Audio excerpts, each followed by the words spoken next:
이제 다섯 번째 질문 이렇게 넘어가는데 지금부터는 조금 이제 편안한 질문이라고 생각하시면 될 것 같습니다. 그래서 유한 고모님 한참 좀 먼저 말씀해 주셨으니까 황현 고모님 다섯 번째 질문부터는 조금 먼저 시작해 주시고 또 이렇게 해도 괜찮을 것 같다는 생각이 듭니다. 그동안은 내가 들어가고 있어. 아 예. 아, 유한 교수님 다 7번까지 말씀하신 것 같습니다. 지금 이제 다섯 번째 질문은 그런 겁니다. 최근에 이제 이렇게 뭐 좀 관심을 가지고 하고 계신 활동이라든지 기록하고 계신 게 있다든지 그리고 뭐 알리고 싶으신 게 있으시거나 이런 게 있으시면 소개해달라는 그런 거요. 예. 좀 길게 해주십시오. 그러면. 다 보고 끝까지 끝내면 안 돼요. 지금 주로 한 것은 이제 도시재생하고 그리고 세종시 행복도시 행정복합도시 두 개가 주로 지금 하고 있는 건데 도시재생을 처음 이제 시작할 때는 어떻게 그 이해 당사자를 참여시킬 것인가 그래서 공동체를 이렇게 만들어주고 뭐 하는데 주로 관심을 갖고 도시재생대학이라는 것도 만들고 그러는데 계속 그것만 해가지고 그 지역을 이렇게 지속 가능하게 성장시킬 수가 없잖아요. 그래서 이제 그 다음 단계로 그 경제 공동체를 이렇게 만들어서 마을기업이라든가 협동조합이라든가 이런 것들을 쭉 만들어 주는데 그것도 뭐 나름 의미는 있지만 그 지역을 정말 활성화시키는 데는 또 한계가 있는 것 같아요. 그래서 최근에는 청년들을 어떻게 끌어들일 것인가 청년 창업 그냥 오라고 만들어도 창업에 강화해서 그래서 많은 프로그램을 내가 도와준 것은 창업 지원해서 정말 나중에 정말 창업까지 이렇게 케어해주는 뭐 이런 쪽 프로그램을 요즘 많이 하고 있고 그리고 결국은 이제 민간 시장이 반응을 해야 될 거란 말이죠. 어떻게 이제 민간 자본을 끌어들일 것인가 좀 그런 고민을 많이 하고 있어요. 그래서 이제 뭐 지금 많은 사람들이 도시재생 쪽에 지금 참여하고 있는 우리나라에서도 아무튼 그렇게 처음 뭐 공동체 기반으로 도시재생에 머물지 말고 계속 이렇게 진전에 나아가야 될 것 같다 이 말씀을 드리고 싶고 그리고 지금 행복도시 쪽에서는 좀 의뢰도는 좀 하는 게 좀 있지만은 조금 좀 특이한 과제는 스마트 시티. 이걸 지금 정재승 교수 내과 가신 분이 MP를 맡아가지고 진행을 이렇게 하면서 엄청난 마찰이 일어났거든요. 이 아무래도 도시를 잘 모르는 분이 그냥 정말 한 가지 생각을 그림 그리듯이 그리다 보니까 현실적으로 특히 LH 공사에서는 도저히 받을 수가 없는 이런 상태에서 그런데 워낙 세가지고 뭐 다른 사람 말도 안 듣고 근 1년 가까이 그래 왔던 것 같아요. 그래가지고 이제 내가 이제 구원투수로 우리보다 어떻게 보면 이제 그런 역할을 맡고서 최근에 뭐 자문단이라는 걸 만들어서 이제 그게 좀 집단으로 되어가는 그래서 몇 차례 모였는데 또 얘기를 해보니까 의외로 또 소통이 되는 데가 있더라고요. 그래서 이제 지금은 정리를 정재승 교수는 자기 아이디어를 좀 제시를 하는 것까지 주 역할로 하고 정재승 교수한테 왜 현실적으로 이게 안 맞는다라고 탓하지를 말고 그 아이디어 자체가 공감이 간다면 그걸 현실화시킨 것은 LH 공사나 이쪽 우리 분야 사람들이 해야 될 역할이다. 뭐 이렇게 이제 교통정리를 해서 정재승 교수도 어느 정도 수긍을 했고 또 LH 공사도 이제 그래서 적극적으로 지금 뒷받침하면서 조금 풀려나가고 있는 것 같아요. 아무튼 그래서 큰 어떤 변화인데 나는 개인적으로는 우선 뭐 여러 가지 변화가 있지만은 자율 자동차가 한 5년 정도 되면 시공화 될 것 같아요. 원래 2020 2년, 3년인데 한 1, 2년 더 늦어질 것 같다 그러는데 아무튼 그럼 실용화가 이렇게 되면은 공유 자동차 시스템은 뭐 자동적으로 따라갈 것 같고 그러면 우리 도시에 엄청난 공간 구조의 변화가 올 것 같아요. 주차장 거의 필요 없게 되고 도로도 이렇게 넓은 부분도 필요 없고 아주 큰 변화가 올 것 같아서 그냥 스마트 시티라는 뭐 영어로 그냥 뭐 크게 볼 수 있겠지만 그런 그 사회적 변화, 기술 발달과 함께한 사회적 변화 이 부분과 연계해서 앞으로의 우리 도시에 대한 고민을 함께 좀 했으면 좋겠다는 생각이 들고 또 하나 좀 행복도시에서 내가 총괄계획을 맡아서 또 지금 밀어붙이고 있는 것은 원래 이 대학 캠퍼스 부지가 있고 R&D 부지 있고 앞에 이제 상가에서 뭐 다 따로따로 산업단지 근데 지금은 그런 시대가 아니잖아요. 대학 내에도 지금 산업 기업이 얼마나 들어와 있어요. 그리고 여기 테헤란로에 있는 벤처 기업들을 그걸 R&D로 할 거예요. 뭐 산업으로 할 거예요. 뭐 뭘로 분류를 어떻게 할 거예요. 비즈니스로 넣을 거예요. 그래서 이렇게 대학 캠퍼스 따로, R&D 따로, 뭐 비즈니스 따로 이런 시대는 좀 아니다. 그래서 이제 분양이 이미 돼버린 것은 놔놓고 나머지를 참 하얗게 한번 칠해봐라. 그래서 그걸 다 모아가지고 정말 오픈 캠퍼스로 이렇게 해서 지금 얼마 전에 아이디어 공모도 한번 했고 그리고 이제 그 국제 공모까지 좀 하려고 그래요. 그래서 완전히 정말 융복합 캠퍼스로 그 속에는 교육, 뭐 R&D, 비즈니스 또 생산까지를 다 함께 넣는 그런 캠퍼스로 지금 만드는 것을 좀 시도하고 있는데 아무튼 내가 생각할 때는 그것도 이제 가야 될 방향이라고 생각. 그래서 대학 부지 있는 대로 그냥 도로 하나 차고 들어가도 좋다 이거 들어가서 그 비즈니스 가로를 차고 들어가면서 거기에 원하는 분야를 뭐 특화구를 만든다든가 아무튼 그런 과감한 시도를 좀 하고 있는데 이제 그런 부분들이 좀 특히 젊은 사람들도 함께 좀 고민을 할 만한 사안이 아닐까 생각합니다. 일단 5번에 대해서 얘기를 했어요. 예, 감사합니다. 자, 그러면 저는 좀 산업 부분 좀 말씀을 드리고 싶습니다. 저는 5월 3월부터 한국도시계획가 협회의 회장을 하지만 어렵게 맡았습니다. 전공에 대한 최소한의 제 예의다 생각을 해서 이렇게 맡게 됐는데 우리 국토학회장 할 때와는 알 수 없었던 정말 엔지니어링 분야의 현실을 알게 되고 엔지니어링 분야한테 민낯을 보게 되는 것 같아서 이제 우리가 이 도시계획 분야가 이게 앞으로 더 성장하려면은 해야 될 일이 정말 많구나 하는 생각이 듭니다. 아무리 우리가 도시계획의 이론이 발전하고 계획해도 이 산업 부분이 따라주지 않았을 때는 우리의 분야의 위상은 결코 높아질 수 없다 하는 생각을 갖게 됐습니다.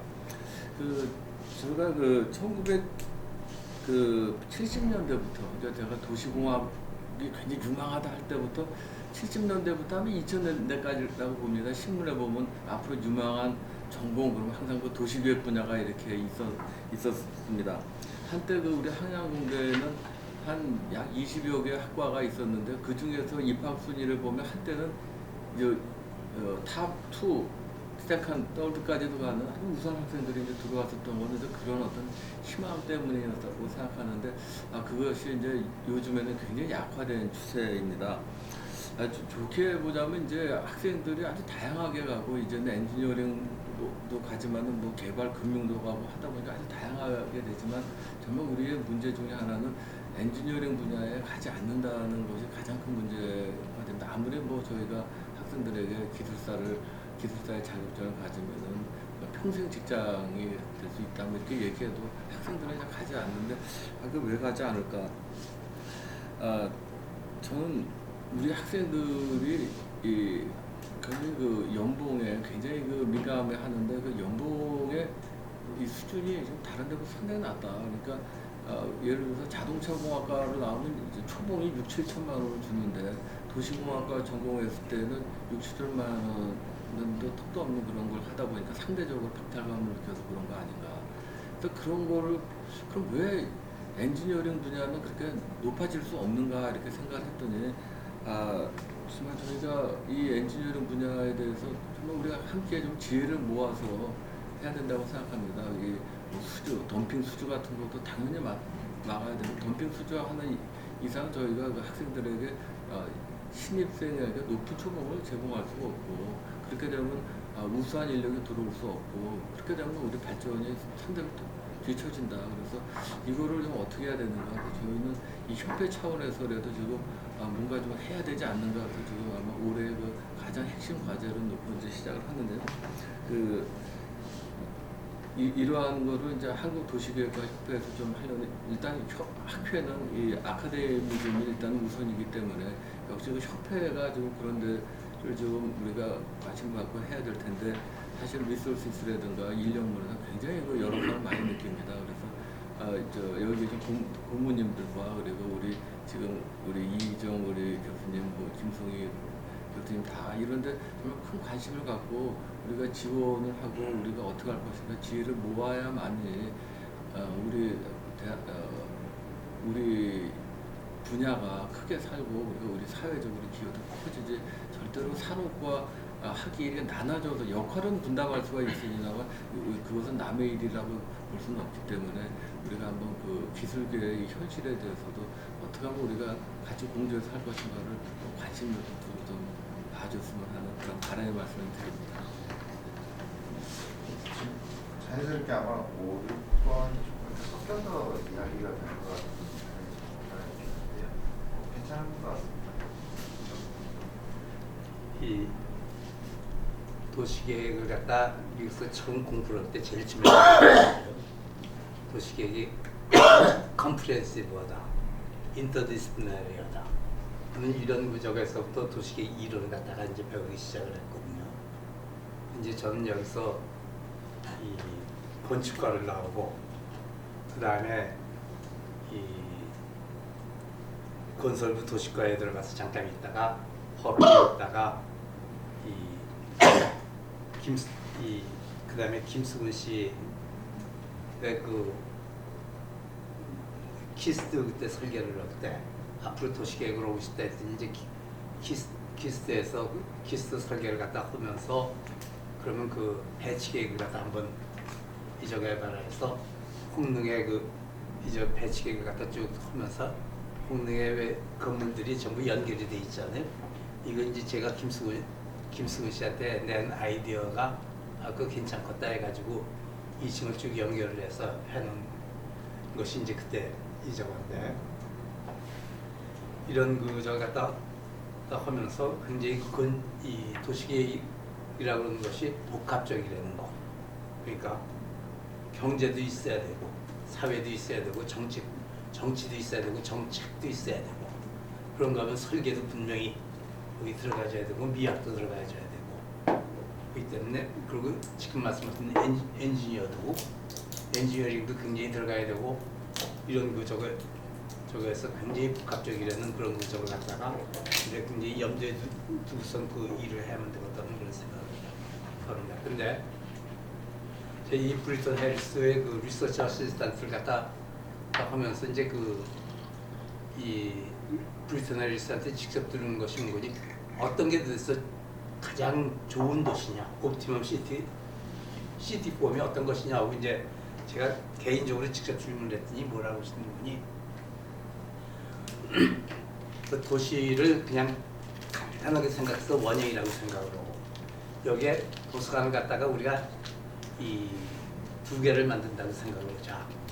그런데 처음부터 돈이 있어서 2개를 만든 게 아니니까 처음에 하나를 만들고 그러면 적정 위치가 어디냐?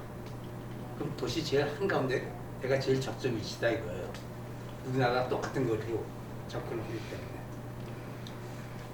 근데 그 다음에 돈이 좀 더 생겨서 2번째 도시를 만들면은 이걸 어디로 갖다 놔도 2개 다 적정 위치가 아니다 한다는 거예요.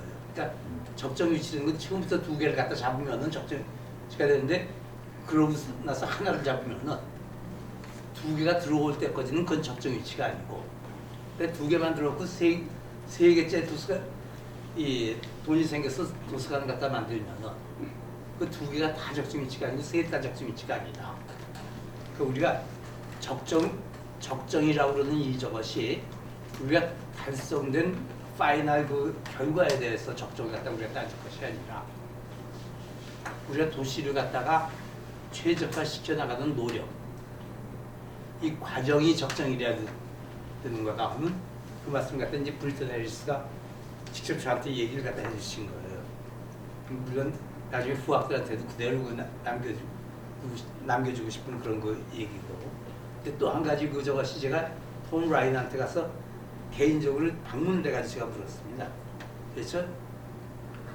우리가 이 계속해서 이제 이 경제나 이쪽을 갖다 들여다보면은 뭐 GNP를 맥시마이즈 한다는 얘기가 나오고, 그다음에 디스트리뷰션을 갖다 가장 좋게 해야 된다는 얘기가 나오는데, 우리가 GNP 같은 걸 맥시마이즈 하면 디스트리뷰션이 나빠지거든요. 근데 디스트리뷰션을 좋게 하다 보면 GNP나 이런 것이 그러니까 그로스가 낮아진다고요, 자꾸. 어느 것이 옳은 정책입니까? 그랬더니 무슨 말씀이신 거니? 그분이 이 브라질의 그 개발 정책을 갖다 세울 때 어느 것이 옳은 정책이라는 이 저것이 없다. 그래서 오정가는 이 디스트리뷰션을 갖다가 현재 상태에서 더 나빠지지 않게 이걸 컨스트레인트로 만들어 놓고 그 GNP를 갖다가 맥시마이즈 시키고 5년 후에는 정책을 완전히 바꿔서 GNP를 현재 상태보다 더 나빠지지 않게 그거를 컨스트레인으로 하고 디스트리뷰션을 갖다 최대로 좋게 하는, 이건 정책을 계속해서 바꿔가면서 이렇게 하는 것밖에는 다른 방법이 없는 것 같다. 이게 톰 라이너가 저한테 개인적으로 가서 질문을 갖다 했더니 그런 답변을 갖다 해주셨습니다. 이런 그저 갖다 하면서 어느 한 가지 정책이 어느 한 시기에 가장 좋은 정책이라는 것보다는 우리가 계속해서 노력을 하면서 정책은 그 시기의 가치관에 따라서 계속해 바뀌어야 되는데 우리의 가치관도 계속해 변하고 있다는 이런 점을 갖다 염두에 두고 생각을 해야 되지 않을까 하는 것이 제가 조금 그동안 배우면서 제가 남겨야 될 얘기가 아닐까 그런 생각을 갖다 좀 해봅니다.